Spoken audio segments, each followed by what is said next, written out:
بسم اللہ الرحمن الرحیم۔ نفسانی خواہش سے بچنے کا سبق آموز واقعہ۔ فقیہ رحمہ اللہ یہ حکایت نقل کرتے ہیں کہ بنی اسرائیل میں ایک عبد شخص تھا جسے اللہ تعالیٰ نے ظاہری حسن و جمال بھی دے رکھا تھا۔ اپنے ہاتھ سے زنبیل بناتا اور فروخت کر کے بس روکار کرتا تھا۔ ایک دن وہ بادشاہ کے دروازے پر سے گزرا۔ بادشاہ کی بیوی کی خادمہ نے دیکھ لیا، جا کر ملکہ سے کہنے لگی یہاں ایک آدمی ہے کہ ایسا حسین شخص کبھی دیکھنے میں نہیں آیا، زنبیل فروخت کرتا ہے۔ ملکہ نے حکم دیا کہ میرے پاس لے آؤ۔ اسے لایا گیا تو بس دیکھتے ہی لٹو ہو گئی۔ کہنے لگی زنبیلیں پھینک دے اور یہ چادر سنبھال۔ باندی سے کہا کہ تیل اور خوشبو وغیرہ لا، ہم اس سے اپنی حاجت براری کریں گے۔ اور عابد سے کہنے لگی اب تجھے زنبیلیں بیچنے کی ضرورت نہیں رہے گی۔ عابد بار بار انکار کرتا رہا۔ کہنے لگی کہ اگر تو یہ کام نہیں کرنا چاہتا تو اس کے بغیر یہاں سے باہر بھی نہیں جا سکتا، اور دروازے بند کرنے کا حکم دے دیا۔ عابد نے یہ حال دیکھا تو کہنے لگا کیا تمہارے محل کے اوپر کوئی ضرورت کی جگہ ہے؟ کہنے لگی ہاں۔ باندی کو حکم دیا کہ اس کے لیے پانی وغیرہ اوپر لے جا۔ یہ اوپر چھت کے ایک کونے کی طرف گیا، دیکھا کہ محل بہت اونچا ہے، کوئی ایسی چیز نہیں جس کے ساتھ لٹک کر نیچے اتر جائے۔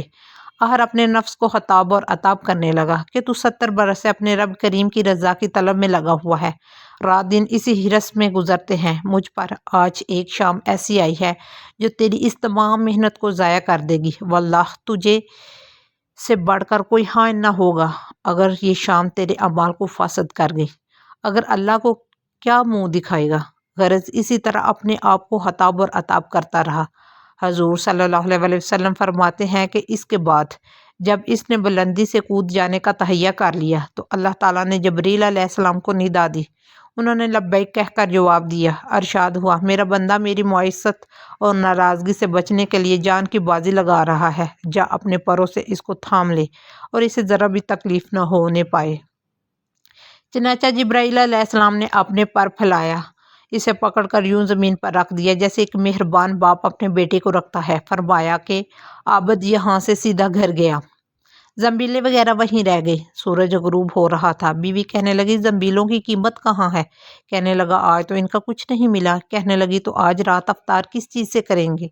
کہنے لگا آج کی رات یوں ہی صبر سے کاٹ لیں گے۔ پھر کہنے لگا اٹھ کر تندور میں آگ جلا دے، ہمسائے ہمارے تندور میں آگ نہیں دیکھیں گے تو نامعلوم کیا کچھ خیالات دوڑائیں گے، ہاں مہا انہیں پریشان کرنا اچھا نہیں۔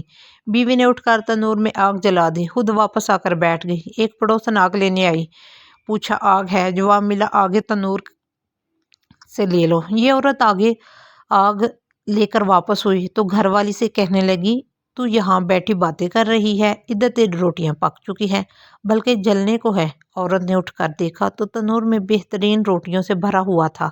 عورت نے انہیں برتن میں رکھا اور خاوند کے پاس لے آئی اور کہنے لگی تیرے ساتھ اللہ کا یہ معاملہ تیرے بلند درجات کی وجہ سے ہی ہو سکتا ہے، لہٰذا تو اللہ تعالیٰ سے دعا مانگ کہ ہماری باقی عمر خوشحالی اور فراخی میں گزر جائے۔ عابد کہنے لگا اس حال پر صبر اچھا ہے، مگر عورت کا اصرار بڑھتا گیا حتیٰ کہ عابد نے دعا کرنے کا وعدہ کر لیا۔ آدھی رات کو اٹھ کر نماز پڑھی اور اللہ تعالیٰ سے دعا مانگنے لگا کہ اللہ میری بیوی کا اصرار اور تقاضا یہ ہے کہ اس کو باقی عمر میں خوشحالی اور فراخی عطا فرما۔ اتنے میں چھت پھٹ گئی، یاقوت اور موتیوں سے بھری ہوئی تشتری نیچے آئی جس سے تمام گھر جگمگا اٹھا۔ عابد نے بیوی کا پاؤں دبایا جو قریب ہی سو رہی تھی اور کہا کہ اٹھ کر بیٹھ اور یہ جو کچھ مانگتی تھی وہ سنبھال لے۔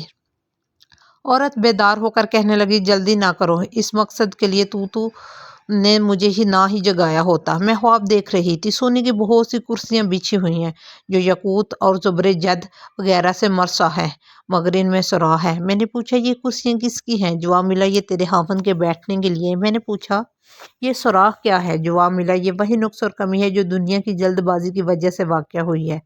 تو میں نے کہا کہ میں کسی ایسی چیز کی خواہش نہیں رکھتی جس سے تیری نشست گاہ میں نقص پیدا ہو، لہٰذا اپنے رب سے اسے واپس کرنے کی دعا کر لو۔ عابد نے دعا مانگی اور تشتری واپس ہو گئی۔ بے شک جو اللہ کے خوف سے اپنے آپ کو نفسانی خواہشات سے بچاتا ہے تو اللہ تعالیٰ یقیناً اس کی مدد فرماتے ہیں۔ چنانچہ ارشاد باری تعالیٰ ہے جو لوگ ہمارے راستے میں یہ مجاہدہ اور محنت کرتے ہیں کہ ماحول کا، معاشرے کا، نفس کا، شیطان کا اور خواہشات کا تقاضا چھوڑ کر وہ ہمارے حکم پر چلنا چاہتے ہیں تو ہم کیا کرتے ہیں؟ حضرت تھانوی رحمہ اللہ اس کا ترجمہ فرماتے ہیں کہ ہم ان کے ہاتھ پکڑ کر لے چلیں گے، یہ نہیں کہ دور سے دکھا دیا کہ یہ راستہ ہے، بلکہ فرمایا کہ ہم اس کا ہاتھ پکڑ لے جائیں گے، لیکن ذرا کوئی قدم تو بڑھائے، ذرا کوئی ارادہ تو کرے، ذرا کوئی اپنے اس نفس کے مقابلے میں ایک مرتبہ ڈٹے تو صحیح، پھر اللہ تعالیٰ کی مدد آتی ہے۔